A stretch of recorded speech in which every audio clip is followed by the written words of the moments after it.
So, hello, and a massive hello to everybody. Hope everybody's having a great day wherever you may be, whatever you may be doing. 50 pips rocking and rolling here, 1st of April 2018. No trade calls, no recommendations, and response for their own stuff. We're here for educational purpose only. So, what's going on? I hope everybody's having a great long weekend. So, let's get this party started. So, going into the week. Slow start of the week, as you know, a lot of countries are going to have Monday off. People have to get back into the swing of things. We do have some decent data points out this week with ISM. We got the RBA, PMIs, ADP, non-farm payrolls. Actually, after the non-farm payroll, we're going to have Powell and Carney speaking too. So there's plenty of event risk there. We really think the focus in terms of event risk continues to be out of Washington, right? So whether that's to do with the president having a go at Amazon, whether that's about somebody else getting sacked, whether that's about possible other stuff coming out of the tariff talks, retaliation, et cetera, et cetera. So there's an awful lot of event risk. So be careful out there. Keep that in mind. Bonds, a lot of people writing in asking about the bonds. So our base case hasn't changed here. What you're looking at here is a monthly of the ZBs, right? So 30-year, and our base case remains the same, right? We called, we're a little bit early that we topped out into the 170 mark, and that we're going to try and come back down, possibly all the way into the below this channel, or at least we're talking about 135. 140 level. So that move is in play. If you see how we came back down, looking at it in terms of fib, right? We got the move down, we rallied up mid-level, front running ahead of the 50 back, held it, and then right back into these lows. So needless to say, we're at extremely important juncture here. This 100 DMA, see, it's bouncing right at, sorry, the 100 month moving average, and basically it's also back above this big swing low. So depending on how we trade here, we could see a very, very strong bounce, or we could see, back below, we'd expect it to try and puke aggressively into that 123 target. Remember, nothing really goes down a straight line, and our base case is still that even if we can get a violent intra-week rally, ultimately we're still going to try and probe lower. So a lot of questions coming in, well, how are you managing that? Because we've been talking about that. Again, the best way to get a feel for that is to just pop in on our daily webinars. And we've been talking about that since essentially the back end, when we put in this top. Our favored way to play that was basically short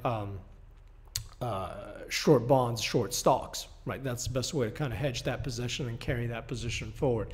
So that's not going to change here. So if you want to stay aggressive on the short side, on the bonds, we would keep on staying short the equities. So no big change, but you do have to pay attention here, because if it's going to bounce, this is structurally a very, very important bounce.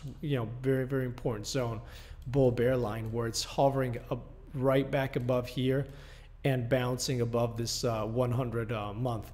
We haven't really traded back, but we haven't had a close below there for ages. So it's very, very strong. We get a monthly close below, then this could be very, very heavy. We could actually go into those extension targets, but it's a particularly interesting chart. Now, in terms of equities, our focus hasn't changed. So we've been talking about this an awful lot on the blog, and our base case is really that tech broke first, right? The tech broke, and that's what's marking the top and starting this correction on the equity. So that's fully in play, and you can go back and look at a lot of the tech names, and that's fairly clear, right? You can look at something like Google. Well, let's see if this is playing up. Let's see if it's going to load. Okay, if you look at Google on the daily, right, we talked about all these setups. We called it jokingly an archipelago.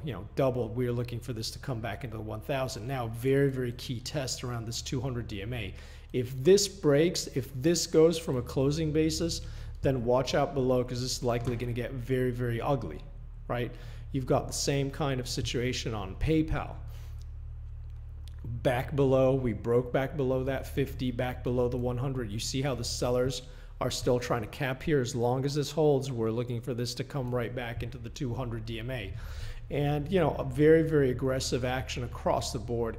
Facebook, we discussed that basically 2 weeks ago when the first news broke. There's no way you want to stay, try and catch this. We wouldn't be surprised to see Facebook trade all the way back down into this to 120, 110, 100 zone. Any rally to get sold here. And if you look at something like, you know, the Amazon and the Apples of these words, they're just looking very, very heavy.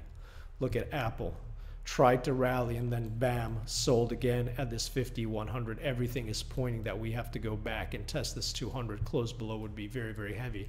And it's going to be interesting to see how Amazon trades after the president seems to be keeps on going after them. So if you translate that back into the actual NASDAQ chart, so the NQs, nothing. Well, let's look at it on the NDX, because this is the one we were using also. We posted this on the block. Our base case here is after you got this island pattern here, right? This failure and this open, there's anything can happen, obviously, but it's a very high chance, and at least that's the way we're positioned, that's the way we're looking at it, that we're going to have to retest these lows. Now, you could argue that the 200 DMA is going to try and catch it ahead of it. Okay, we like to look at the moving averages to explain, but really our focus is that these lows have to be tested again. So as we said, once that happened, every rally was a sale, right? Every bounce is a sale. Every bounce is a sale for a move all the way back down there. So we're not going to change our call. And if you look at the ES, we've also had this chart up for a long time. We're looking for this to come right back down, ultimately break the 200 and come back into this whole, you know, 2450, 2400 range. So there's no big change. Now again, the easiest way to look at it for direction, if you're looking at YM, ES, or NQ, is just have the daily up with those moving averages, and you're going to see ping pong around those. And as long as you're, you know, 50 is going to be the biggest resistance, as the 200 is the strongest support, and as long as we chop around inside there, you expect to see a lot of velocity of move inside range. But unless we get trading back above the 50 DMA, the base case is still that 200 has to be tested. Now, also a lot of questions on the DXY, and it's quite interesting actually, because I've also seen on Twitter a lot of people seem to be having very, very heated discussions on bears saying the DXY is dead. Look out below, it's finished. And a lot of people saying, no way, are you crazy? What are you looking at? This is basing, this is completely bullish. It's time for this to squeeze the hell out of all the shorts, even if it's ultimately going to end up lower. It's time for the squeeze. Personally, not going to change our outlook. Our base case is still that we are stuck and we're chopping around, and it's much to do about nothing here, right? What do we mean? In trend below all these moving averages, once we started to base in February, nothing really has happened, right? 88.50s, whatever you want to call it, 91s. We come back up, those highs are protected. We come back in, we try and go for the break, reversal on the daily, nice little long setup. We go back all the way into those highs, reversal, negative close at the 50, nice little short. And what's happening here, we're just stuck inside this area. We're just stuck. So I don't know what chart people are looking at, and maybe people have different ways of analyzing it, but we're just going to continue to say what we've always been saying. This looks heavy, but it's going sideways. So it's buying time in a sideways range, and you have to be careful, right? Because this is basically consolidation zones where the market can gain an awful lot of strength, right? And ultimately the breakout can be very aggressive, but you can switch time frames, you can add as many indicators as you want on the chart. It doesn't change the fact that we're stuck here. And unless we get some real traction above or below, chances are market's going to be very, very choppy, and it's going to be difficult to see any real follow through on a lot of the Forex pairs. Clearly, push comes to shove, bullish above the 50 DMA for a test of the 100, bearish below the 50 DMA for a test of those lows. That's the easiest way, or that's the way we're looking at it. So that also makes for a lot of the Forex charts that are not that interesting, simply because we're stuck inside broader ranges. So if you want to go back on some of the outlooks on the things we've discussed, they haven't really changed. You know, yen still in play for that move lower. We need to get some kind of a break. But if we had to be forced to pick two interesting charts on the Forex side, because a lot of people are being writing in saying, hey 50, why are you talking less and less about the FX pairs? It's not that I'm talking less about the FX pairs, it's just that in the same way that we say we don't want to be stuck to only trading one methodology, only looking at one instrument, etc., we look for opportunities, right? We like to understand the basics of the markets, focus on the context, and focus how the charts trade around key levels. Then we're going to be very opportunistic and try and find the best way to express those ideas, or the charts that are actually moving, right? Or that offer us an opportunity to try and trade. So, you know, if a lot was going on Forex, we'll be back on the Forex charts. But I think especially in this kind of context, looking at a lot of the futures or some of the equity pairs or some of the ETFs really helps to understand the underlying context and why certain things are playing out or why things aren't moving on the Forex side. So it's really important to understand general context no matter what instrument you're trading. And sometimes to understand that context, you'll have to focus on a different asset class depending on, you know, what market cycle we're in. So having said that, in terms of FX, the two charts which we think are a little bit more interesting are basically, one is EJ. So basically we've been stuck, and we've been trading this range for quite some time, right? Basically here is we're stuck top of the range 134.50, 133s, 131.50s, and then we attempted this breakout side, couldn't get any traction, and we came back in. Now you see how essentially the bottom of the range, market tried to defend the bottom of the range again, but then it just couldn't, right? Broke right below, and now even though it's back below. So this is a very, very interesting zone, because you also see that the moving averages are starting to roll over. The 50, the 100, the 200 were below the 200. So if we can get traction and we can hold these highs, we think this could be a very nice swing, setting up at the very least to try and take out these lows and possibly to come all the way into this this open gap area. And so that's something that's interesting. It's choppy, but it's interesting. At least it's a lot more interesting than euro or cable or yen here in terms of, because the moves are already in play there. And the other one, which now I'm going to I forgot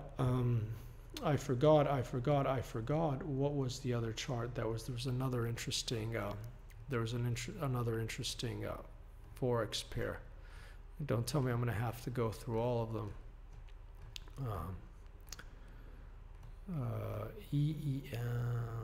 Not Euro GPB. God, I've completely blanked out here. I can't remember what it is. I'll try and post it on the I'll post it on Twitter, I'll post it on the blog if I remember. It's not Euro GPB, it's not Euro USD, because Euro's really kind of stuck here. Not an awful lot going on. You see we've spent the whole year pretty much stuck here. So there's stuff to go on, but right now it's DXY essentially, right? Cable, not an awful lot is going on cable again. If Brexit talks start to pick up again, maybe we could have put in an interesting top here, but we really need to trade below 138.30s. And that's pretty much it. I can't remember what it is. Maybe I was dreaming. Actually, I'll tell you what's interesting. The crude chart is interesting. Oh, where's the crude chart?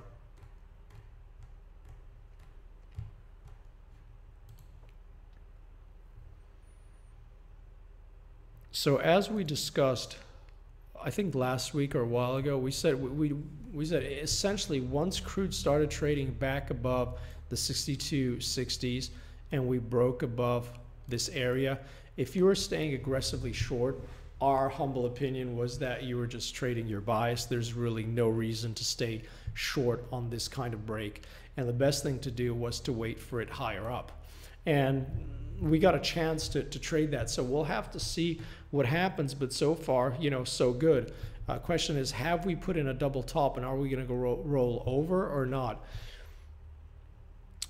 I hate to think this way, but you know, sometimes it just tends to, thoughts creep into your mind. It almost feels too good to be true.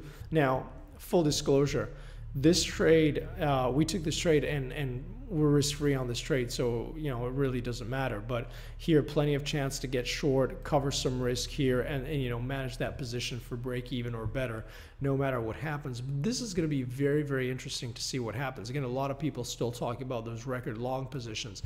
It feels like it's a little bit too good to be true that we've actually topped, but that's what the chart is pointing to. So we'll have to see how we trade on early in the week. If we have put in a double top and you see a lot of liquidation coming in, our base case hasn't changed.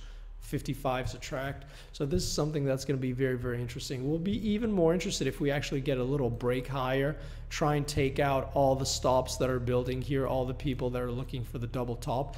And if we clear everybody and then we can't get any traction and we start to trade back below, then that'll probably be a very nice short, at least intraday. So that's something to keep an eye out for. So that's pretty much what we're focusing on going into this week. Really, it's all about headline risk. Look at the NASDAQ, look at those tech stocks. If those can't rally, then you know it's going to be very, very hard for the market in general to not trade with a risk-off tone. So again, hope that was useful. Have an awesome one. Thank you so much for following. Thank you so much for sharing, liking, for the comments. Again, have an awesome one. Talk to you guys soon. Take care. Bye-bye.